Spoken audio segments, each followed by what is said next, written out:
हाँ जी, नमस्कार आप सभी को। आप सभी का स्वागत है अपने इस YouTube चैनल एड्यूरोही पर। मैं आपका अपना विजय भारत आप सभी का स्वागत करता हूं।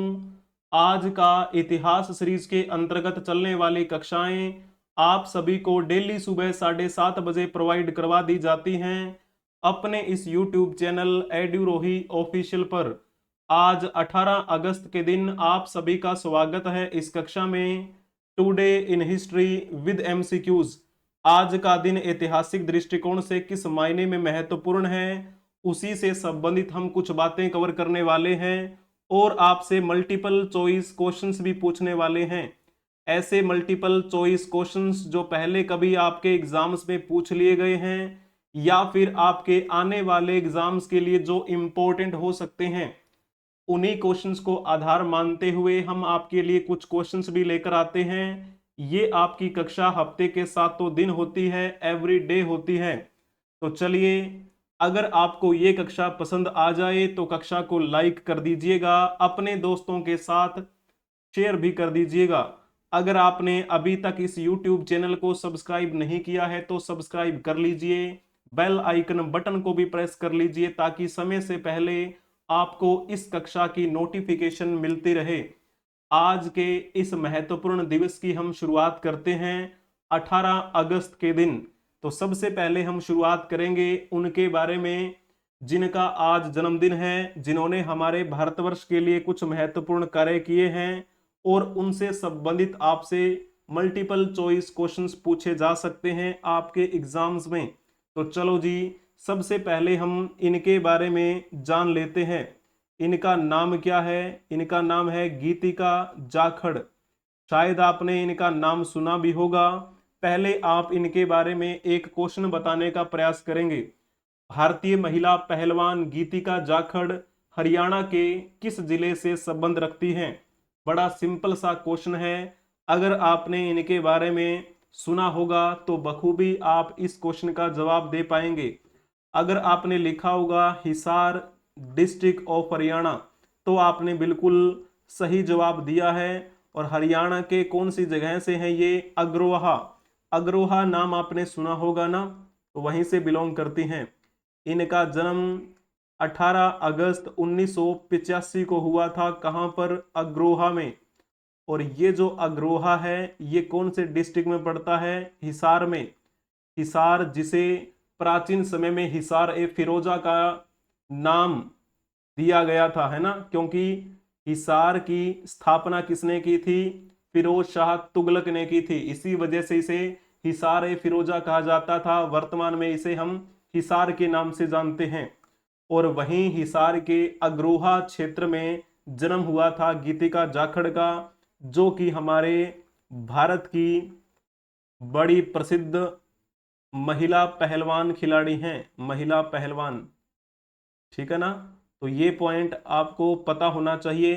गीतिका जाखड़ ने लगातार 9 वर्षों तक भारत केसरी का खिताब अपने नाम किया था। तो ये भी बहुत बड़ी बात है। भारत केसरी की उपाधि इनको मिली। कितने सालों तक इन्होंने ये खिताब अपने नाम बरकरार रखा? 9 सालों तक, ठीक है ना। भारत सरकार ने इनके खेल के योगदान को ध्यान में रखते हुए इनको पुरस्कार से भी सम्मानित किया और इनको एक पुरस्कार दिया गया, अर्जुन पुरस्कार। ये पुरस्कार इनको कब दिया गया था? 2006 में दिया गया था। देश की पहली महिला पहलवान का नाम अगर पूछा जाए जिसे अर्जुन पुरस्कार से सम्मानित किया गया तो फिर नाम आता है गीतिका जाखड़ का। क्लियर हुआ आपको ये पॉइंट? 2000 की बात है, दिल्ली में दंगल हुआ था एक बार और वहां पर दंगल में इन्होंने देश की पहली भारत केसरी का खिताब जीता था। 2 बार राष्ट्रमंडल चैंपियनशिप में गोल्ड मेडल जीत चुकी हैं, ठीक है ना। तो इस प्रकार आपको बातें ध्यान में रखनी है। एक बार 2003 में जीता था और एक बार इन्होंने 2005 में वो खिताब अपने नाम किया था। चलो जी, अब हम नेक्स्ट बात करेंगे। यहां पर आप देख सकते हैं जब इनको ये पुरस्कार दिया गया था, अर्जुन पुरस्कार, ठीक है। तो राष्ट्रमंडल के खेलों में इन्होंने अहम भूमिका निभाई है। चलो, अंतर्राष्ट्रीय स्तर पर इनकी सफलता के कारनामे आपने सुन लिए हैं। आज इनका जन्मदिन है, इनको बहुत बहुत बधाई हो। अब चलो हम इनके बारे में जानेंगे। इनके बारे में तो आप जानते ही होंगे, टीवी में आप इनको अक्सर देखा करते हैं। इनका नाम क्या है? निर्मला सीतारमण इनका नाम है। इनका जन्म आज ही के दिन 1959 में हुआ था। 1959 में इनका जन्म कहाँ पे हुआ? मदुरई में, जिसे हम मदुरई के नाम से जानते हैं। ये जो मदुरई क्षेत्र है कहाँ पर पड़ता है? तमिलनाडु में। तो मूल रूप से ये तमिलनाडु से बिलोंग करती हैं। कौन सी पार्टी से संबंधित हैं? ये भारतीय जनता पार्टी से संबंधित हैं। और ये कैबिनेट मंत्री के रूप में अभी कार्यरत हैं। कैबिनेट मंत्री के रूप में अगर देखा जाए तो कौन कौन से मंत्री के रूप में इन्होंने कार्य किया था? तो इन्होंने रक्षा मंत्री के रूप में भी कार्य किया और अब ये वित्त मंत्री के रूप में कार्य कर रही हैं। वित्त मंत्री के रूप में अगर देखा जाए तो इनका कौन सा कार्यकाल चल रहा है? दूसरी बार ये वित्त मंत्री बनी है। उससे पहले की अगर बात करें तो इनके पास रक्षा मंत्रालय दिया गया था। ठीक है ना, तो ये पॉइंट आपको ध्यान में रखना है। चलो थोड़ा सा यहाँ पर लिख देता हूं। रक्षा मंत्री के रूप में इन्होंने कब से कब तक कार्य किया था? 3 सितंबर 2017 से लेकर 30 मई 2019 तक इन्होंने रक्षा मंत्री के रूप में कार्य किया था। और 30 मई 2019 को इन्होंने वित्त मंत्री के रूप में शपथ ली थी। अब 18वीं लोकसभा का जब गठन हुआ उसमें भी इनको वित्त मंत्री के रूप में दोबारा से लगा दिया गया है। वित्त मंत्रालय इन्हीं के पास है अभी। ठीक है, तो चलो अब हम अगर आपसे एक क्वेश्चन पूछें तो बताइएगा आप इस क्वेश्चन का जवाब। अगर आपसे ऐसा क्वेश्चन पूछा जाए कि भारत का पहला पेपरलेस बजट पेश किसने किया था, तो फिर किसका नाम आएगा? पेशकर्ता कौन थे? तो फिर नाम आता है निर्मला सीतारमण का।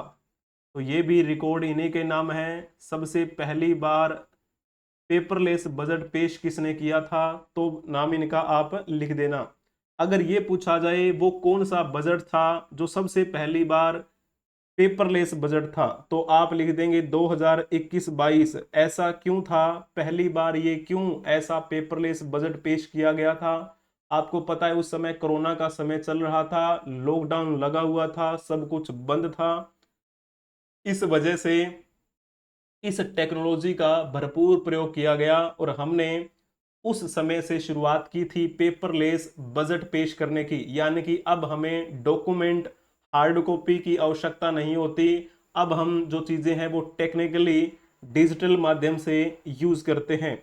तो ये जो बजट पेश कब किया गया था, ये बात है 1 फरवरी 2021 की, जब ये पहला पेपरलेस बजट पेश किया गया था निर्मला सीतारमण के द्वारा। तो कोविड-19 महामारी के बाद से ये चल पड़ा। जब हम बात करें भारत का केंद्रीय बजट, जिसे भारतीय संविधान के अनुच्छेद 112 में वार्षिक वित्तीय विवरण के नाम से जाना जाता है, क्या आप बता सकते हैं कि बजट नाम शब्द यूज किया गया है क्या हमारे भारतीय संविधान में? हाँ या ना में आपको बताना है, जल्दी से आप बताएंगे। चलो जी, अब हम नेक्स्ट चलते हैं। इनका भी आज जन्मदिन है। इनके बारे में आपने जरूर सुना होगा। इनका नाम है गुलजार। ठीक है ना, गुलजार इनका नाम है। जब आपसे मैं बताऊं इनके बारे में, इनका जन्म 18 अगस्त 1936 को हुआ था। कहाँ पे? दीना गांव पड़ता है एक। दीना गांव कहाँ पड़ता है? झेलम नदी का नाम आपने सुना होगा, जिसे प्राचीन समय में वितस्ता नदी के नाम से जाना जाता था। तो झेलम के आसपास में एक डिस्ट्रिक्ट पड़ता है जिसे झेलम जिला कहा जाता है, जो कि वर्तमान की दृष्टि से अगर देखा जाए तो पाकिस्तान में पड़ता है। तो वहां पर इनका जन्म हुआ। और अगर हम इनके बारे में बात करें तो किस रूप में हमारे भारतवर्ष में प्रसिद्ध रहे हैं ये हमारे भारत के एक प्रसिद्ध गीतकार हैं, एक प्रसिद्ध कवि हैं, एक प्रसिद्ध साहित्यकार हैं। फिल्म निर्देशन के रूप में इन्होंने अपना, जो आप कह सकते हैं, किस्मत का सिक्का आजमाया। अब पहले आप इनके बारे में एक क्वेश्चन बताने का प्रयास करेंगे, उसके बाद में थोड़ी और बातें मैं इनके बारे में आपको बताऊंगा। गुलजार, जिनको हम गुलजार साहब के नाम से जानते हैं, इनका वास्तविक नाम क्या है? अगर आपने ऑप्शन सी टिक किया होगा तो आपने बखूबी अच्छा जवाब दिया है।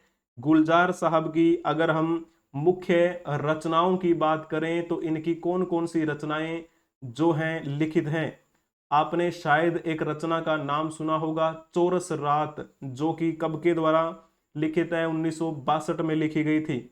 एक इनकी रचना है जानम, नाम है उसका, वो 1963 में। एक रचना 1972 के आसपास लिखी थी इन्होंने, जिसका नाम है बूंद चांद। कुछ फिल्मों का निर्देशन भी इन्होंने किया था, फिल्म निर्देशक के रूप में भी इन्होंने कार्य किया।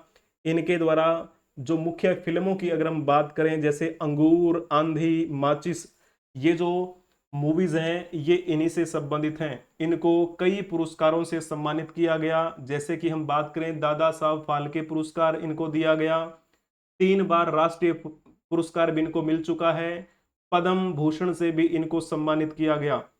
तो भारत सरकार ने इनको पद्म भूषण से कब सम्मानित किया था? पद्म भूषण हमारे भारत का तीसरे नंबर का सर्वोच्च नागरिक सम्मान है। इनको 2004 में भारत सरकार ने ये पुरस्कार दिया था। और इनको साहित्य अकादमी पुरस्कार भी मिल चुका है। साहित्य अकादमी पुरस्कार हमारे भारत का दूसरे नंबर का सर्वोच्च साहित्य सम्मान है। सर्वो साहित्य अकादमी पुरस्कार आपको यहां पर लिख देना है। और ये पुरस्कार इनको कब मिला था? 2002 में मिला था, ठीक है ना। और ऐसे इनको ऑस्कर पुरस्कार भी मिल चुका है। ऑस्कर पुरस्कार भी मिलना बहुत बड़ी बात होती है। ऑस्कर पुरस्कार इनको कब मिला था? 2009 में मिला था। इनकी एक फिल्म थी जिसमें इन्होंने निर्देशन कार्य किया था, स्लम डॉग मिलियनेयर, ठीक है। तो उसमें इन्होंने एक गीत लिखा था जय हो नाम से। उस गीत के लिए इन्हें सर्वश्रेष्ठ गीत का ऑस्कर पुरस्कार मिल चुका था 2009 में। क्लियर हुआ आपको ये पॉइंट? 2013 में भारतीय सिनेमा का सर्वोच्च सम्मान इनको दिया गया, जिसे हम क्या कहते हैं? जिसे हम दादा साहब फाल्के पुरस्कार से, दादा साहब फाल्के पुरस्कार नाम से जानते हैं। तो ऐसे थे हमारे, ऐसे हैं हमारे गुलजार साहब, जिनका आज जन्मदिन है। इनको बहुत बहुत बधाई हो। और जब हम इनकी कुछ पंक्तियों की बात करें, इनकी पंक्तियां शायद आपने सुनी भी होगी। मैं वो क्यों बनूं जो तुम्हें चाहिए, तुम्हें वो कबूल क्यों नहीं जो मैं हूं। ये पंक्तियां किसके द्वारा लिखित है? गुलजार साहब के द्वारा लिखित है। कभी तो चौंक के देखे हमारी तरफ कोई, किसी की आंख में हमको भी इंतजार दिखे। तो ये इस प्रकार की कई इन्होंने जो पंक्तियां लिखी बड़ी फेमस हैं। चंद उम्मीदें निचोड़ी थी तो आहें टपकी, दिल को पिघलाए तो हो सकता है सांसें निकलें। तो बड़ी गहरी गहरी बातें इनके द्वारा लिखित हैं। आप इनके बारे में और भी पढ़ सकते हैं, इनके द्वारा लिखित रचनाएं पढ़ सकते हैं।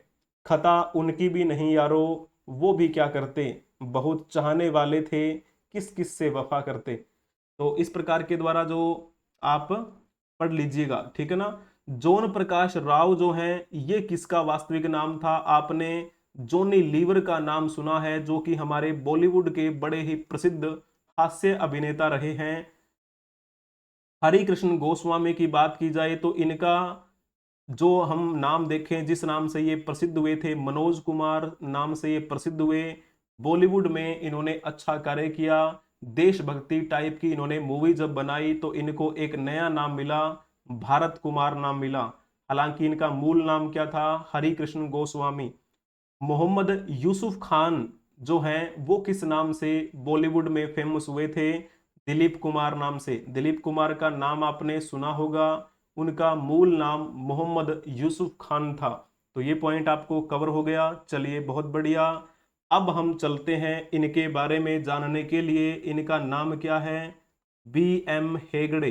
इनका भी आज जन्मदिन है। और इनका जन्म कब हुआ था? आज ही के दिन 1938 में हुआ था। 1938 में कहाँ पे इनका जन्म हुआ? कर्नाटक में।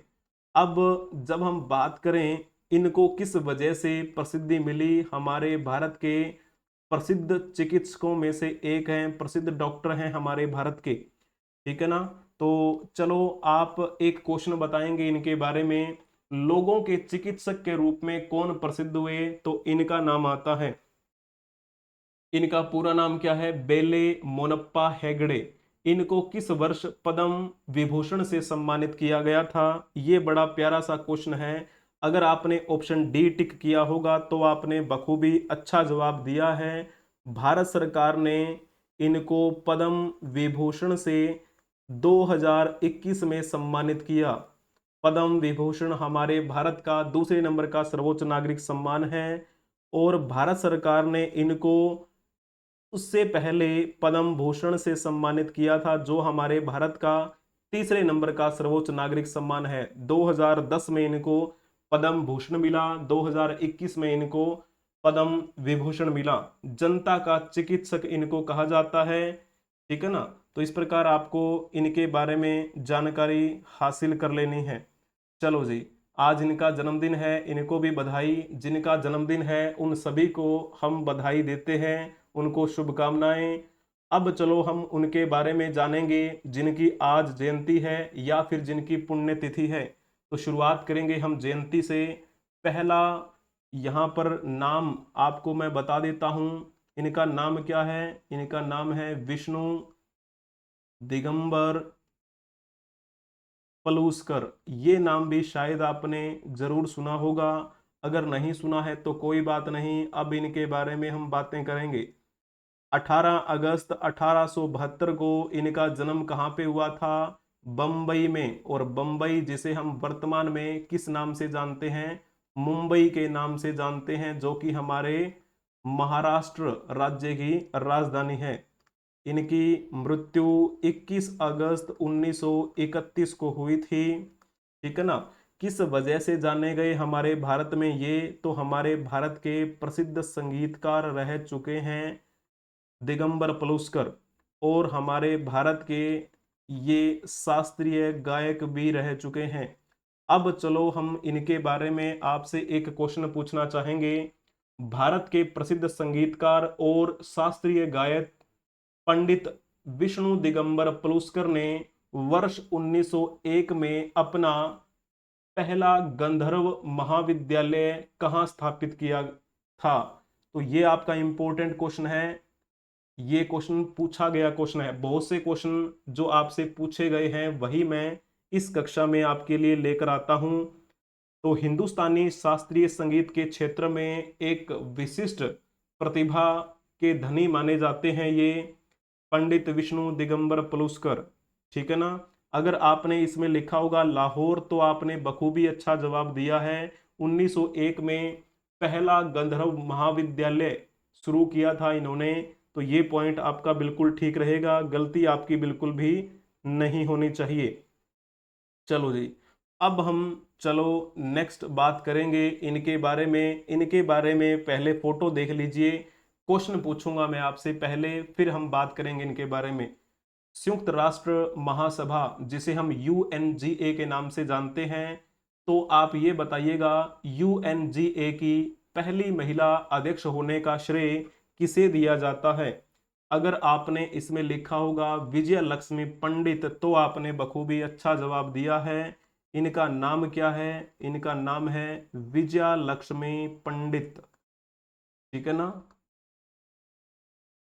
तो चलो इनके बारे में हम जान लेते हैं। इनका जन्म आज ही के दिन 1900 में हुआ था। कहाँ पे इनका जन्म हुआ? इलाहाबाद में। इलाहाबाद वही है जिसे हम प्रयागराज के नाम से जानते हैं। प्रयागराज वो जगह है जहाँ पे गंगा और यमुना का संगम होता है। और इनकी मृत्यु 1 दिसंबर 1990 में हुई थी।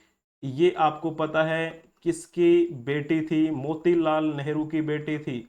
मोतीलाल नेहरू भारतीय राष्ट्रीय कांग्रेस के शुरुआती दौर के नेताओं में से माने जाते हैं। मोतीलाल नेहरू की अगर हम संतानों की बात करें तो एक का नाम आता है जवाहरलाल नेहरू। सभी की बात नहीं करेंगे, मेनली जो करेक्टर आपको ध्यान में रखने हैं। एक का नाम आता है जवाहरलाल नेहरू और एक का नाम विजया लक्ष्मी पंडित, जो आपको लिख देना है। ये विजया लक्ष्मी पंडित और जवाहरलाल नेहरू दोनों बहन भाई थे, ठीक है ना। विजया लक्ष्मी पंडित यूएनजीए की पहली महिला अध्यक्ष बनी और भारत की तरफ से पहली महिला अध्यक्ष कौन बनी यूएनजीए में, तो भी इनका नाम आएगा। जाहिर सी बात है, अगर पूरे विश्व में पूछा जाए तो भी इन्हीं का नाम आता है। इन्होंने भी स्वतंत्रता संग्राम में अहम भूमिका निभाई थी। 1932 में इनको जेल यात्रा करनी पड़ी। 1942 में भारत छोड़ो आंदोलन के दौरान भी इनको जेल में जाना पड़ा था।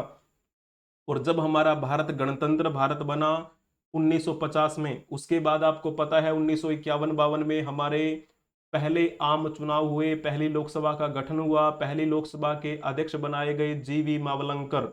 तो उस समय ये लोकसभा की सदस्य चुनी गई थी उन आम चुनाव में। 1952 से लेकर 1964 तक ये लोकसभा सदस्य के रूप में चुनी गई थी, लोकसभा सदस्य, ठीक है ना। और ऐसा कहा जाता है कि कुछ टाइम तक इन्होंने महाराष्ट्र के राज्यपाल के रूप में भी भूमिका निभाई थी। ये पॉइंट आपको पता होना चाहिए इनके बारे में, यानी कि विजया लक्ष्मी पंडित के बारे में। इनका असली नाम क्या था? स्वरूप कुमारी इनका नाम था। यहां पर चलो मैं लिख देता हूं, स्वरूप कुमारी, ठीक है ना। और चलो बाकी अगर हम पॉइंट देखने का प्रयास करें, दुर्गाबाई देशमुख कौन थी? दुर्गाबाई देशमुख संविधान सभा की सदस्य थी। संविधान सभा में कितनी महिलाएं सदस्य थी? तो आपको लिख देना है 15। उन 15 महिलाओं में से दो नाम आपको ध्यान में रखने हैं, ये जो ऑप्शन में दिए गए हैं, सरोजनी नायडू और दुर्गाबाई देशमुख। सरोजनी नायडू हमारे भारतीय राष्ट्रीय कांग्रेस के सम्मेलन में अध्यक्षता करने वाली पहली भारतीय महिला अध्यक्ष थी। इन्होंने 1925 के कानपुर अधिवेशन में अध्यक्षता की थी, ठीक है। लेकिन अगर आपसे ये पूछा जाए भारतीय राष्ट्रीय कांग्रेस के अधिवेशन में अध्यक्षता करने वाली पहली महिला अध्यक्ष कौन थी, फिर किसका नाम आप लिखेंगे? तो फिर नाम आएगा एनी बेसेंट का। पहली महिला अध्यक्ष होने का श्रेय एनी बेसेंट को दिया जाता है। इन्होंने 1917 के कोलकाता अधिवेशन में अध्यक्षता की थी, ठीक है। 1917 के कोलकाता अधिवेशन में अध्यक्षता किसने की? एनी बेसेंट ने, जो कि मूल रूप से कहां से बिलोंग करती थी? आयरलैंड से। ये एक आयरिश महिला थी। पहली महिला अध्यक्ष एनी बेसेंट, पहली भारतीय महिला अध्यक्ष सरोजनी नायडू। सरोजनी नायडू को भारत की कोकिला के नाम से भी जाना जाता है। अब चलो जी, हम इनके बारे में बातें कर लेते हैं। इनका नाम भी आपने जरूर सुना होगा। पहले आप एक क्वेश्चन का जवाब देने का प्रयास करेंगे।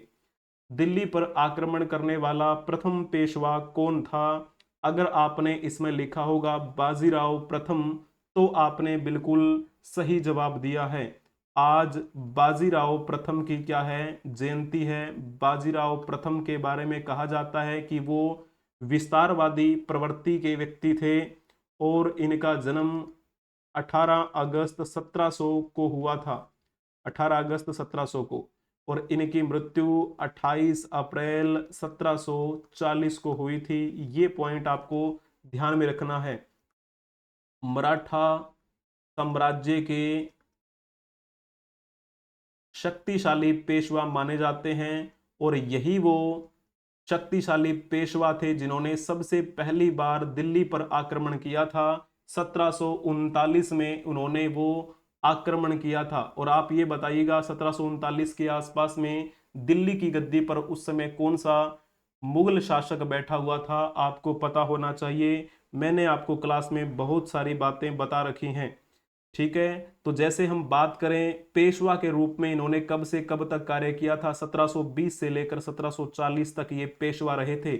इनसे पहले कौन पेशवा बने थे? इनसे पहले इनके पिताजी थे और इनके पिताजी जो थे ना वो 1720 तक रहे थे। इनके पिताजी के बाद में ये बने। तो ये पॉइंट आपको ध्यान में रखना चाहिए। एक योग्य सेनापति के रूप में इन्होंने भूमिका निभाई। तो चलो जी, अब हम अगर इनके बेटे के बारे में बातें करें तो इनके बेटे का नाम जो है वो क्या है? आज इनके बेटे का भी क्या है, जयंती का दिन है। और ये इनके बेटे हैं जिनका नाम हम लेते हैं राघोबा। राघोबा का भी आज जयंती का दिन है। इनका जन्म 18 अगस्त 1734 को हुआ था, 1734 ईस्वी में, ठीक है ना। इनकी यानी कि बाजीराव प्रथम की मृत्यु से 6 साल पहले राघोबा का जन्म हुआ था। और राघोबा की मृत्यु 11 दिसंबर 1783 ईस्वी को हुई थी। क्लियर हुआ आपको ये पॉइंट, बहुत बढ़िया।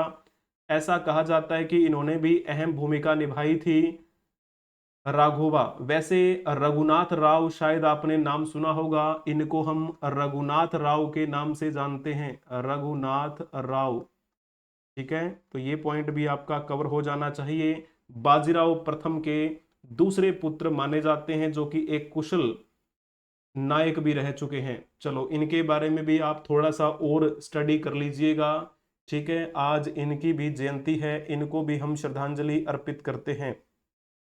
अगर हम बात करें कि पानीपत की तीसरी लड़ाई कब हुई थी, तो ये तो आपको पता है, पानीपत की तीसरी लड़ाई 1761 में हुई थी।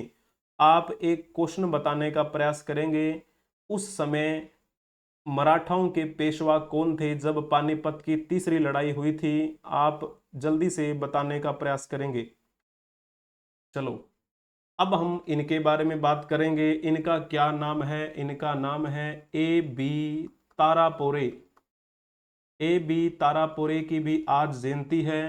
जब हम बात करें इनका जन्म कब हुआ था, 18 अगस्त 1923 को इनका जन्म हुआ था। कहाँ पे? बम्बई में। और ये बम्बई वर्तमान में हम इसे मुंबई के नाम से जानते हैं। और जब हम बात करें, अगर वैसे देखा जाए तो इन्होंने शहीदी किस समय दी थी, तो भारत पाकिस्तान युद्ध जब लड़ा गया था तो उसमें ये गए हुए थे, ठीक है ना। 1965 में, सितंबर की बात है, 16 सितंबर 1965 को शहीद हुए थे ये। चलो जी, अब अगर हम बात करें इनके बारे में, इनको परम वीर चक्र से सम्मानित किया गया। परम वीर चक्र से इनको कब सम्मानित किया गया? 1965 में ही इनको ये सम्मान मिला। और ये कौन सी रैंक के अधिकारी थे? लेफ्टिनेंट कर्नल के रूप में इन्होंने ये कार्य किया था। हालांकि इनको ये सम्मान मरणोपरांत मिला। इनका पूरा नाम क्या है? अर्देशीर बरजारी तारापोरे। तो यहां पर चलो मैं थोड़ा सा लिख देता हूं, अर्देशीर बरजारी। ए बी का मतलब होता है और तारापोरे का मतलब मैंने आपको बता ही दिया। इनको इनके जो साथी लोग थे वो आदि कहकर बुलाते थे, इनका शॉर्ट नाम था आदि। तो चलो एक क्वेश्चन आप बताने का प्रयास करेंगे।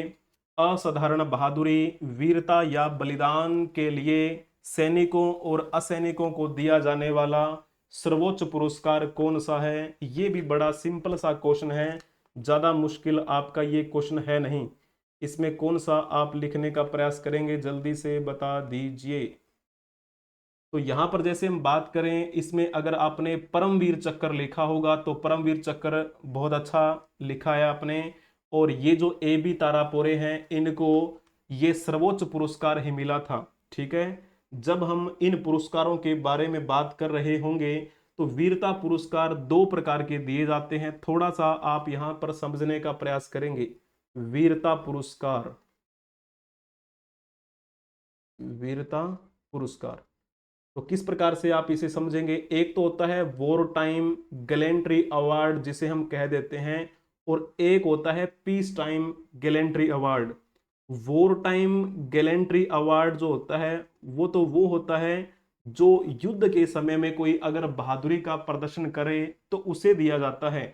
पीस टाइम वो होता है युद्ध क्षेत्र से परे रहते हुए अगर कोई बहादुरी का काम करे उसे दिया जाता है, ठीक है ना।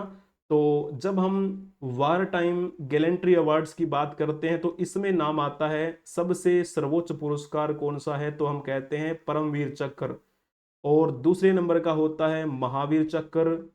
और तीसरे नंबर का जो पुरस्कार होता है उसे हम कह देते हैं वीर चक्र। क्लियर हुआ आपको ये पॉइंट? ये तो होते हैं युद्ध में जो महत्वपूर्ण भूमिका निभाए उनके लिए। और ये जो है कब स्थापित किए गए थे? ये स्थापित किए गए थे जब हमारा संविधान लागू हुआ, यानी कि 26 जनवरी 1950 को ये स्थापित हुए। इन्हें 15 अगस्त 1947 से प्रभावी माना गया था। उसके बाद में पीस टाइम अवार्ड जो हैं वो स्थापित कर दिए गए, और वो कब स्थापित किए गए थे? 4 जनवरी 1952 को।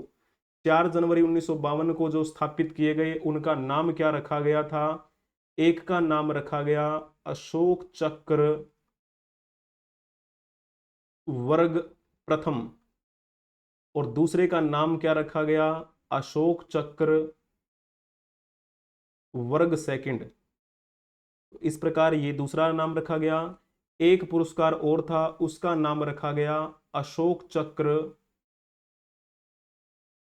वर्ग थ्री। ठीक है, तो इस प्रकार से 3 पीस टाइम गैलेंट्री अवार्ड स्थापित किए गए 4 जनवरी 1952 को। हालांकि इनका नाम बदल दिया गया बाद में। नाम बदलकर कब रखा गया नाम? तो 27 जनवरी 1967 में नाम बदले गए। ठीक है ना, नाम बदले, और नाम बदलने के बाद फिर इनका क्या नाम रखा गया? अशोक चक्र वर्ग फर्स्ट जो था उसे क्या नाम दिया गया? उसे नाम दे दिया गया अशोक चक्र। और जो ये था अशोक चक्र वर्ग सेकंड, उसे क्या नाम दिया गया? उसे नाम दे दिया गया कीर्ति चक्र। ठीक है, और ये जो थर्ड था अशोक चक्र थर्ड, उसका क्या नाम रखा गया? उसे हम कहने लगे शौर्य चक्र। तो इस प्रकार से ये जो गैलेंट्री अवार्ड्स हैं उनको मैंने समझाने का प्रयास किया है। वीरता पुरस्कार जो हैं उनकी घोषणा वर्ष में 2 बार की जाती है, गणतंत्र दिवस पर और स्वतंत्रता दिवस पर। तो ये पॉइंट आपको ध्यान में रखना है।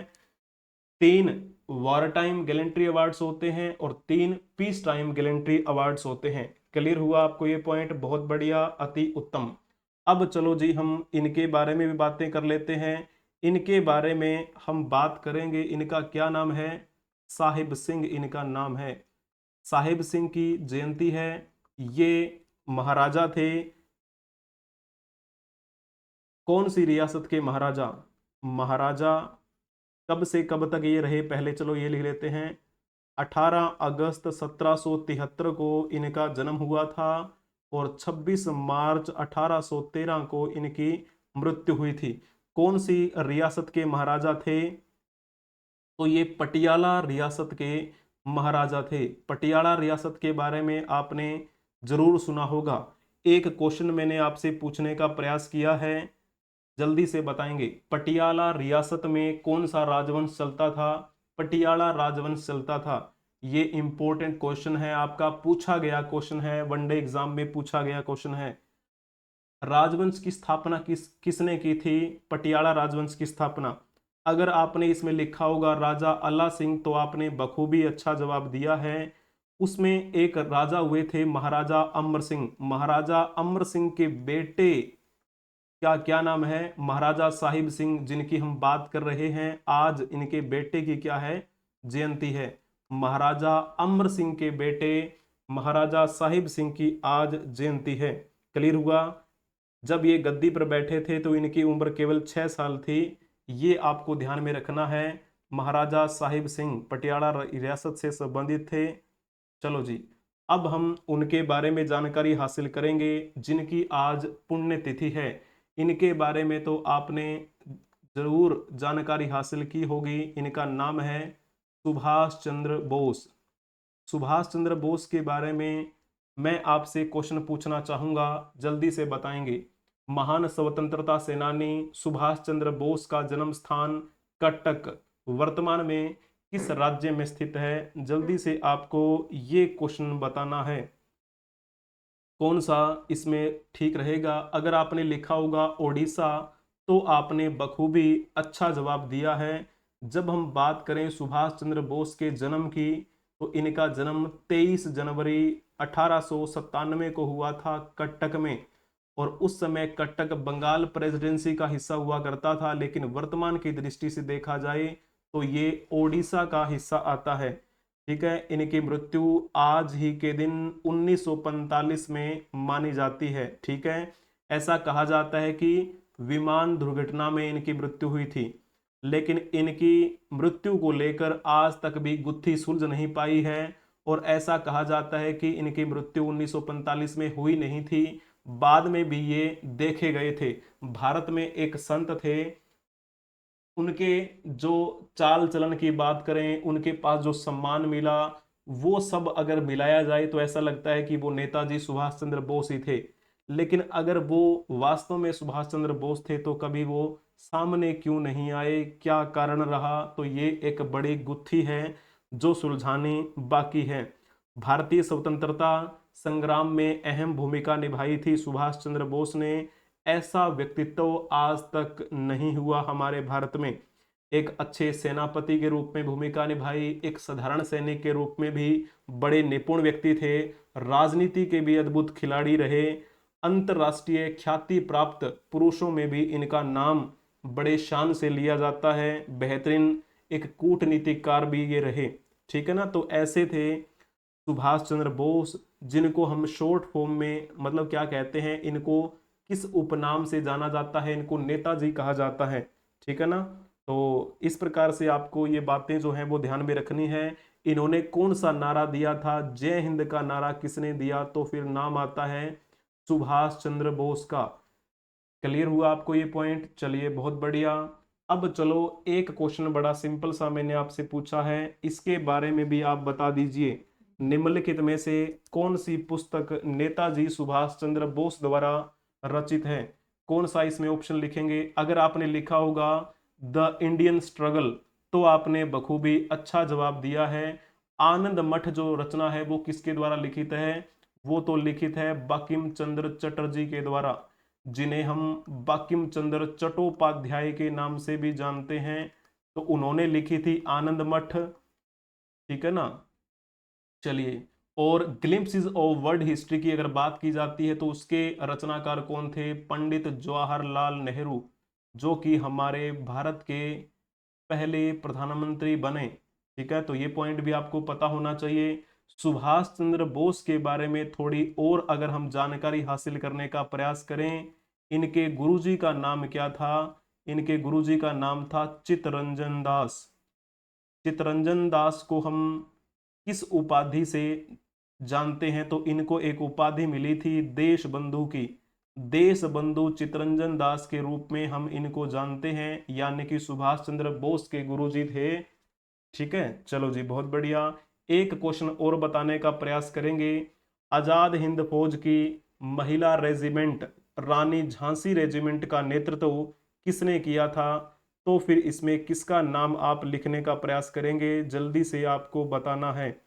हालांकि आजाद हिंद फौज की स्थापना इन्होंने नहीं की थी, इनको 1943 में आजाद हिंद फौज की कमान सौंपी गई थी। ठीक है, तो इसका नेतृत्व इन्होंने बखूबी अच्छे तरीके से किया, और उसमें 4 रेजिमेंट बनी हुई थी, 3 पुरुषों की थी और एक महिला की। महिला रेजिमेंट का नाम था रानी झांसी रेजिमेंट, जिसका नेतृत्व लक्ष्मी सहगल ने किया था। और अगर हम देखें लक्ष्मी सहगल के बारे में एक फोटो यहाँ पर आप देख सकते हैं, यही हैं लक्ष्मी सहगल, जिन्होंने नेतृत्व किया था इस झांसी रेजिमेंट का। और इस फोटो में भी आपको यहाँ पर दिखाई दे रही होगी ये एक फोटो, तो ये लक्ष्मी सहगल है, जिनके बारे में आपको जानकारी होनी चाहिए। क्लियर हुआ आपको ये पॉइंट? बहुत बढ़िया। इनके बारे में आप और भी ज्यादा जानकारी हासिल कर सकते हैं सुभाष चंद्र बोस के बारे में। ठीक है, चलो जी बहुत बढ़िया। अब हम इनके बारे में भी बात कर लेते हैं। इनका नाम भी आपने शायद सुना होगा, श्री नारायण चतुर्वेदी इनका नाम है। श्री नारायण चतुर्वेदी के बारे में जानकारी हासिल करें तो इनका जन्म 28 सितंबर 1895 को हुआ था। ठीक है, और इनकी मृत्यु 18 अगस्त 1990 को हुई थी। तो आपसे मैं एक क्वेश्चन पूछना चाहूंगा, उसके बाद में हम आपसे थोड़ी और बातें करेंगे इनके बारे में। भारत के प्रसिद्ध लेखक, प्रचारक और पत्रकार श्री नारायण चतुर्वेदी किस नाम से लोकप्रिय हुए? बड़ा प्यारा क्वेश्चन है। अगर आपने इसमें लिखा होगा। सॉरी, इसमें थोड़ी टाइपिंग मिस्टेक है, चलो कोई बात नहीं। तो यहाँ पे आपको क्या लिखना है, इसमें लिखना है ये श्रीवर नाम से प्रसिद्ध हुए थे, श्रीवर।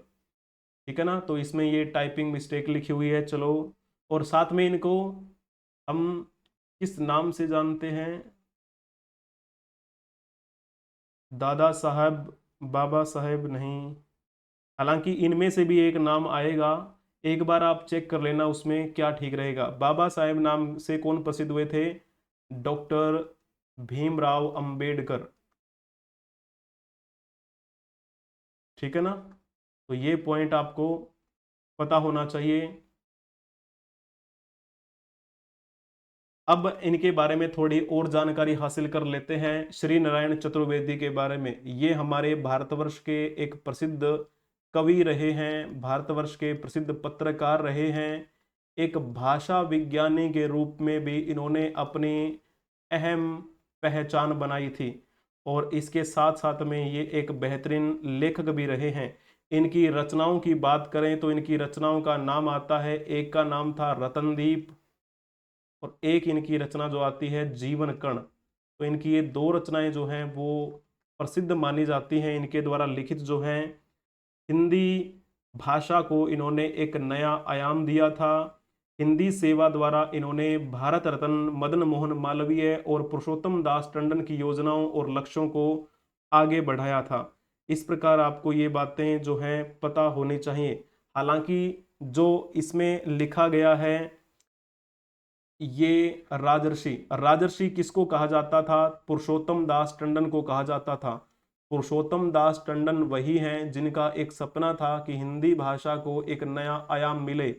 तो पुरुषोत्तम दास टंडन की जो आप कह सकते हैं भावनाएं थी, उनके लक्ष्य को इन्होंने आगे बढ़ाने का ये कार्य किया था। दो कविता संग्रह इनके बड़े प्रसिद्ध हैं, रत्नदीप और जीवन कण, जो मैंने आपको बताने का प्रयास किए हैं। ठीक है, तो ये भी पॉइंट आपको पता होना चाहिए। चलो जी, इनके बारे में ये जो क्वेश्चन है इसकी गुत्थी आप सुलझाने का प्रयास करेंगे। आप बताएंगे इन्होंने किस नाम से यानी कि किस उपनाम से लोकप्रियता हासिल की थी। हालांकि श्रीवर नाम से ये रचना लिखा करते थे। इनमें से एक और पॉइंट आएगा, जल्दी से बताएं, भैया जी या फिर दादा साहेब। अब चलो हम इनके बारे में भी जानकारी हासिल कर लेते हैं। इनका नाम क्या है, कोफी अन्नान इनका नाम है। कोफी अन्नान को हम क्यों जान रहे हैं, इनके बारे में अगर मैं आपको बताऊं, 8 अप्रैल 1938 को इनका जन्म हुआ था घाना में। घाना एक अफ्रीकी देश है, वहीं पर इनका जन्म हुआ। इनकी मृत्यु 18 अगस्त 2018 में हुई थी। कहाँ पे इनकी मृत्यु हुई, स्विट्जरलैंड में, स्विट्जरलैंड। ठीक है ना, तो चलो मैं थोड़ा सा आपको बता देता हूं इनको हम क्यों याद कर रहे हैं। यूएन, जिसे हम संयुक्त राष्ट्र के नाम से जानते हैं, यूएन के ये महासचिव रहे थे। ठीक है, डायरेक्टर जनरल ऑफ यूएन। कब से कब तक रहे ये, 1 जनवरी 1997 से लेकर 31 दिसंबर 2006 तक ये महासचिव के रूप में कार्यरत रहे, 2006। लेकिन अगर आपसे वर्तमान में पूछा जाए कि यूएन के वर्तमान में डायरेक्टर जनरल कौन है, तो बड़ा सिंपल सा पॉइंट लिखना है आपको। ये क्या नाम है, इनका नाम है एंटोनियो, एंटोनियो गुटेरस, जो कि वर्तमान में डायरेक्टर जनरल की भूमिका में है। मूल रूप से कहां से बिलोंग करते हैं, तो मूल रूप से ये पुर्तगाल से हैं। पुर्तगाल के प्रधानमंत्री के रूप में भी इन्होंने कार्य किया। चलो जी, अब हम थोड़ा सा नेक्स्ट बात करने का प्रयास करें। ज़्यादा बात करने की आवश्यकता नहीं है कोफी अन्नान के बारे में, हालांकि और भी बातें आप कर सकते हैं। WHO, जिसे हम वर्ल्ड हेल्थ ऑर्गेनाइजेशन के नाम से जानते हैं, उसमें बजट अधिकारी के रूप में भी कार्य कर चुके हैं ये कोफी अन्नान। वर्तमान में अगर देखा जाए महासचिव कौन है, एंटोनियो गुटेरस हैं। ये रहा एंटोनियो गुटेरस का एक संदेश। यूएन की हम बात कर रहे हैं। यूएन की अगर हम मेन बॉडीज की बात करें, 6 मेन बॉडीज मानी जाती हैं यूएन की। सबसे मेन होती है जनरल असेंबली, यानी कि संयुक्त राष्ट्र महासभा। तो इस यूएन में कितने सदस्य हैं आपको पता है, इसमें 193 सदस्य देश हैं। तो जाहिर सी बात है अगर वो 193 सदस्य देश हैं किसी संगठन के, तो जाहिर सी बात है कहीं मिलते होंगे, कहीं बैठते होंगे। तो जहां पर वो बैठते हैं, जिसे हम महासभा के नाम से जानते हैं, यही मेन है जनरल असेंबली। एक हम इसकी ब्रांच का नाम लेते हैं, मेन बॉडीज का नाम लेते हैं, ब्रांच नहीं बोलेंगे, मेन बॉडीज ही कहेंगे। सिक्योरिटी काउंसिल, जिसे हम यूएनएससी के नाम से जानते हैं, संयुक्त राष्ट्र सुरक्षा परिषद। इसमें 15 सदस्य होते हैं, 15 में से 5 तो होते हैं परमानेंट और 10 होते हैं नॉन परमानेंट। 5 परमानेंट सदस्यों के पास वीटो पावर होती है, यानी कि अगर कोई भी विधेयक पेश किया जाना है और उसे पारित करने के लिए इन पांचों की सहमति होनी चाहिए। तो भारत भी परमानेंट सदस्य बनना चाहता है, भारत के साथ जापान भी चाहता है, ब्राजील भी चाहता है, ठीक है ना। तो सभी देश चाहते हैं कि वो परमानेंट इसमें सदस्य बने, ताकि उनके पास वीटो पावर आए। कोई भी अगर कोई गलत हो रहा है विश्व स्तर पे तो उस पर वीटो लगाई जा सके, या फिर वो अधिकार मिले कि हमारा भी कुछ एक पावर जो है वो दिखने में आए पूरे विश्व स्तर पे। Economic and social council, ट्रस्टशिप council, international court of justice. विश्व स्तर पे अगर कोई हंगामा होता है, कोई लड़ाई दंगा होता है एक देश का दूसरे के साथ में, तो फिर इंटरनेशनल लेवल पे एक कोर्ट बनी है जिसे हम कहते हैं इंटरनेशनल कोर्ट ऑफ जस्टिस। जिस प्रकार हर देश में कोर्ट बनी होती है, हमारे देश में भी कोर्ट बनी हुई है। डिस्ट्रिक्ट लेवल पे होती है जिसे हम डिस्ट्रिक्ट कोर्ट कहते हैं, स्टेट लेवल पे होती है जिसे हम हाई कोर्ट के नाम से जानते हैं, और पूरे भारत की अगर बात करें तो एक कोर्ट जिसे हम सुप्रीम कोर्ट के नाम से जानते हैं, तो वो तो हमारे भारत की है। लेकिन विश्व के देश अगर आपस में लड़ झगड़ जाएं तो फिर उनके लिए समझौता कौन करेगा, उन्हें सजा कौन सुनाएगा? तो फिर नाम आता है इंटरनेशनल कोर्ट ऑफ जस्टिस का, एक नाम आता है सेक्रेटरीट का। तो इस यूएन की अगर बात करें तो मुख्य अभी सेक्रेटरी जनरल की भूमिका कौन निभा रहे हैं? एंटोनियो गुटेरस निभा रहे हैं। जब यूएन की स्थापना हुई थी तब इसमें 51 मेंबर स्टेट्स थे, यानी कि 51 सदस्य देश थे। लेकिन वर्तमान में इसमें 193 सदस्य देश हैं, जिनके बारे में आपको जानकारी होनी चाहिए। एक क्वेश्चन अगर मैं आपसे पूछूं, आप ये बताइएगा कि सबसे अंत में यानी कि सबसे लास्ट में यूएन का सदस्य कौन सा देश बना था? सबसे नवीनतम यूएन का सदस्य बनने वाला देश कौन है? आप कमेंट में बताने का प्रयास करेंगे। चलो जी, आप एक क्वेश्चन और भी बता दीजिए, संयुक्त राष्ट्र की कितनी आधिकारिक भाषाएं हैं? अगर आपने इसमें लिखा होगा 6 आधिकारिक भाषाएं हैं, तो फिर आपने बखूबी अच्छा जवाब दिया है। कौन कौन सी भाषाएं हैं जिनको आधिकारिक रूप से मान्यता मिली है? तो एक का नाम आएगा अरबी भाषा, एक चाइनीज जिसे हम चीनी भाषा भी कह देते हैं, एक भाषा जिसे हम अंग्रेजी के नाम से जानते हैं, एक भाषा जिसे हम फ्रेंच कहते हैं, ठीक है, और एक भाषा जिसे हम रशियन कह देते हैं, वैसे नॉर्मली रूसी भाषा लिखा जाता है, एक इसे हम स्पेनिश भाषा कह देते हैं। तो यूएन में इन 6 भाषाओं को आधिकारिक रूप से मान्यता दी गई है। संयुक्त राष्ट्र की स्थापना कब हुई थी ये भी आपको पता होना चाहिए।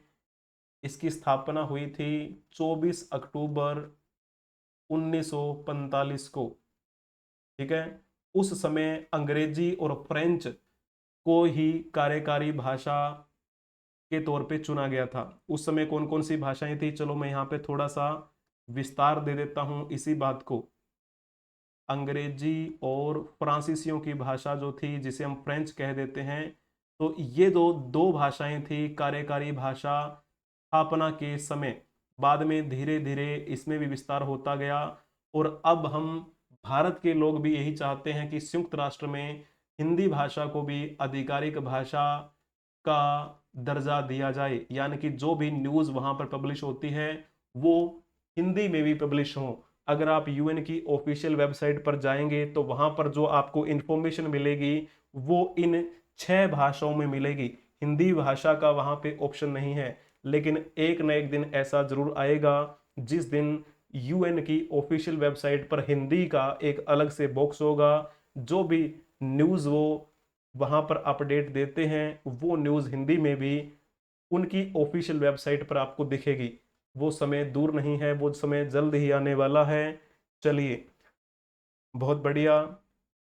आज के लिए इतना ही। जिनका आज जन्मदिन है उनको बहुत बहुत बधाई हो, जिनकी जयंती है और जिनकी पुण्यतिथि है उनको हम श्रद्धांजलि अर्पित करते हैं। अगर आपको ये कक्षा पसंद आई है तो कक्षा को लाइक कर दीजिए, अपने दोस्तों के साथ इसे शेयर भी कर दीजिए। अगर आपने अभी तक इस YouTube चैनल को सब्सक्राइब नहीं किया है तो सब्सक्राइब कर लीजिए, बेल आइकन बटन को भी प्रेस कर लीजिए ताकि समय से पहले आपको इस कक्षा की नोटिफिकेशन मिलती रहे। तो चलो जी, बहुत बहुत धन्यवाद आप सभी का। बने रहिएगा हमारे साथ और हमें अलग अलग सोशल मीडिया प्लेटफॉर्म के माध्यम से भी संपर्क कर सकते हैं। आपको इस कक्षा की PDF टेलीग्राम चैनल पे नहीं मिलेगी, केवल करंट अफेयर्स की जो कक्षा होती है आपकी, उसकी PDF आपको प्रोवाइड करवाई जाती है टेलीग्राम चैनल पे। आज का इतिहास सीरीज के अंतर्गत चलने वाली कक्षाओं की PDF आपको प्रोवाइड नहीं करवाई जाती। आप हमें अलग अलग सोशल मीडिया प्लेटफॉर्म्स के माध्यम से संपर्क कर सकते हैं। अगर आप सर्च करना चाहें तो सर्च कर लेना किसी भी सोशल मीडिया प्लेटफॉर्म पर EduRohi24। अगर सर्च ना भी करना चाहें तो वीडियो के डिस्क्रिप्शन में आपको वहां पर सोशल मीडिया प्लेटफॉर्म के लिंक मिल जाएंगे। बने रहिएगा हमारे साथ EduRohi ऑफिशियल के साथ। हम मिलेंगे नेक्स्ट क्लास में, तब तक के लिए आप हंसते रहें, मुस्कुराते रहें, पढ़ते रहें, खेलते रहें और खिलखिलाते रहें। जय हिंद, जय भारत, वंदे मातरम।